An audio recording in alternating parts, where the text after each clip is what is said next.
নমস্কাৰ, মই মিৰদীপ আৰু ষ্টুডিঅ' ফিউজনৰ আমি পৰিয়ালৰ হৈ আপোনালোকক সকলোকে স্বাগতম জনাইছোঁ।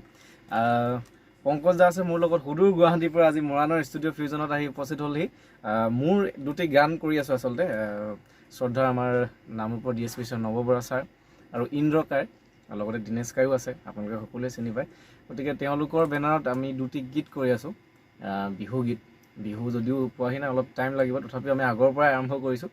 গতিকে শুনিব, আপোনালোকে আশীৰ্বাদ কৰি থাকিব, ৰৈ থাকিব আমাৰ গীতকেইটা। পংকজ খুব খুব সুন্দৰ হৈছে।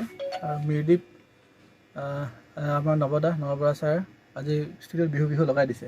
ৰাজীৱ দা আছে ষ্টুডিঅ' ফিউজন বজাই খুব ভাল লাগে। মই আহি থাকোঁ, বছৰেকত 5বাৰমান আহোঁ নেকি বজাবলৈ। তো আমি টেক ন কিবা এটা লওঁ।